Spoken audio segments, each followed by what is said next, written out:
జనవరి 26 నుంచి మాకు తోడుగా మీరు. ఇకపైన సోమవారం నుండి శనివారం వరకు ప్రతిరోజు మధ్యాహ్నం 3 గంటలకు.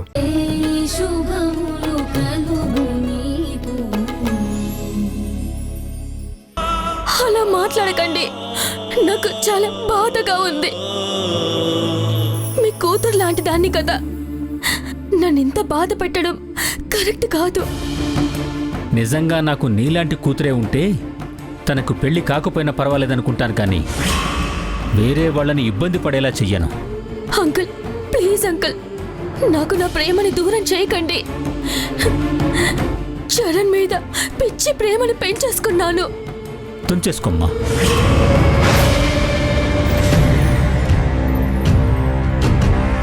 అతను లేకుండా నేను బ్రతకలేను. చచ్చిపో అని చెప్పలేను, కానీ మర్చిపో అని మాత్రం చెప్పగలను. చూడమ్మా, చివరిగా ఒక మాట చెప్తున్నాను. నువ్వు నా ఇంటికి కోడలిగా పనికి రావు, వాడికి భార్యగా సరిపోవు. ఆ అర్హతలు నీకు లేవు. ఇంకా ఇక్కడే ఉండి నా టైం వేస్ట్ చేయకు, వెళ్ళు. మిస్టర్ జయసింహ,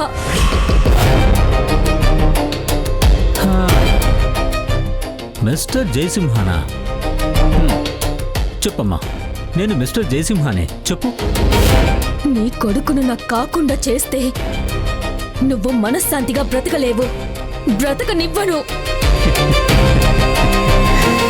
చూసావా, ఇది నీ నిజమైన మనసు. ఆడపిల్ల ప్రేమను పంచేదిగా ఉండాలి, కానీ పగ పెంచేదిగా ఉండకూడదు. నీలాంటి ఆడవాళ్ల వల్లే ఆ కాలంలో రామరావణ యుద్ధం జరిగింది, ఈ కాలంలో పల్నాడు యుద్ధం జరిగింది. అందుకే నీలాంటి వాళ్ళని రాక్షసి అంటారు గాని ఆడది అనరు. కోరి కొరివితో తలంటుకోవాలని ఎవ్వరూ అనుకోరు.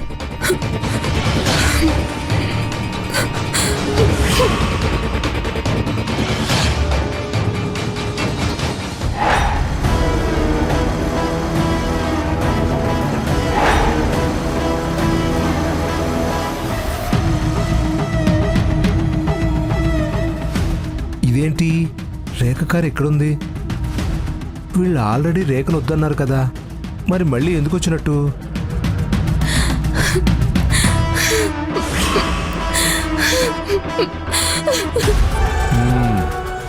వాళ్ళకం చూస్తుంటే వాళ్ళతో గట్టిగా గొడవ జరిగినట్టుంది.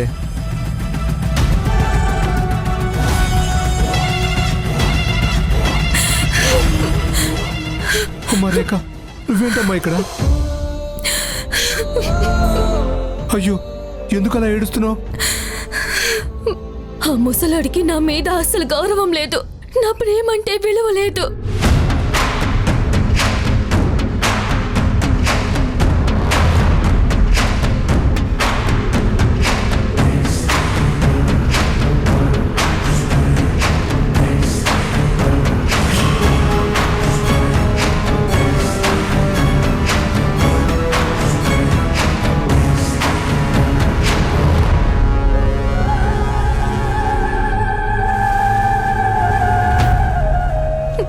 అమ్మా, నువ్వు ఇలా నడి రోడ్డు మీద నిలబడి ఆడటం అసలు కరెక్ట్ కాదమ్మా. దీనివల్ల నీ ప్రేమ విషయం ఊరందరికీ తెలుస్తుంది, మీ అమ్మ పరువు పోతుంది. దీని గురించి తర్వాత ఆలోచిద్దాం, కానీ ముందు నువ్వు ఇంటికెళ్ళమ్మా. వెళ్ళమ్మా, పద.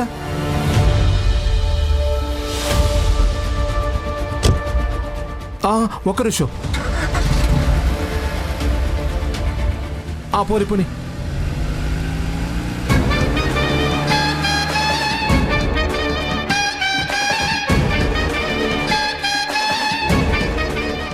జరిగిందంతా మన మంచికే జరిగింది, జరగబోయేది మన మంచికే జరుగుతుంది.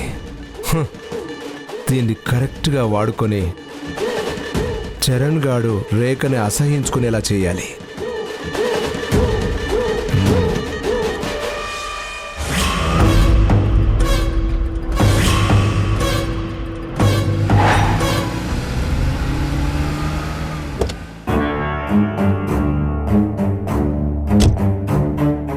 ఆడపిల్ల అయ్యుండి అన్ని క్రిమినల్ ఆలోచనలే. ఛా!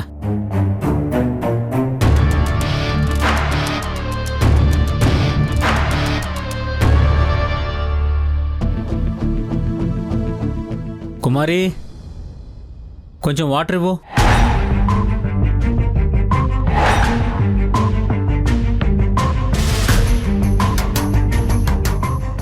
ఓ, కుమారి ఊరెళ్ళింది కదూ?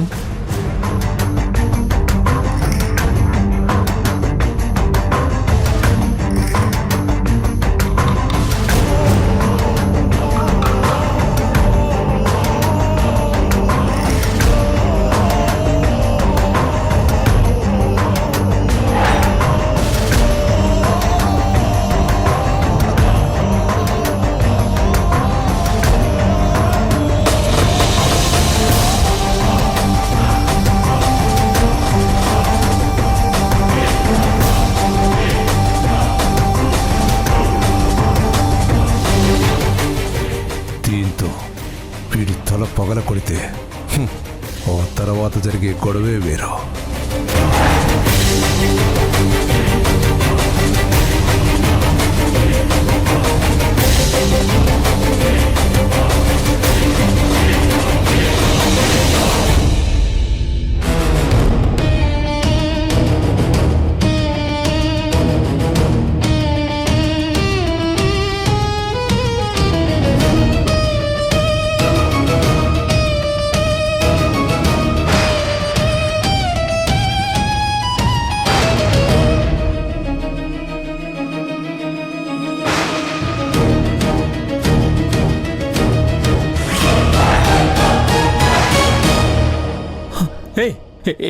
ఎవరు నువ్వు? ఇంట్లోకి వెళ్ళవచ్చు? వెళ్ళు, బయటికెళ్ళు, వెళ్ళు. నేను నీ పని మనిషిని కాదు, నీ పని క్లోజ్ చేయడానికి వచ్చిన వాడిని. ముందు బయటికి వెళ్తావా? పోలీసులకు ఫోన్ చేయమంటావా? నీకంత ఛాన్స్ లేదు జయసింహ. జయసింహానా? నన్ను పేరుతో పిలుస్తున్నావంటే నేనెవరో బాగా తెలిసిన మనిషివే. ఎవరు నువ్వు? ఎవరు నువ్వు? నేనెవరో చెప్పొద్దని మా రేఖ మేడం చెప్పింది. రేఖ చెప్పిందా? నిన్ను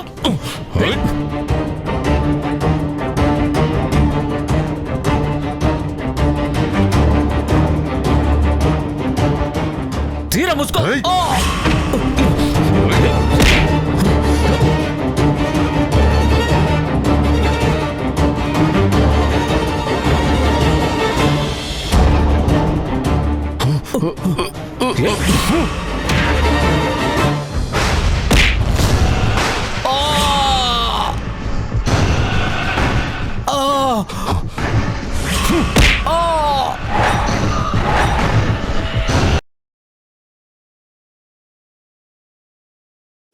ఈటీవీ ప్రేక్షకులకి నమస్కారం.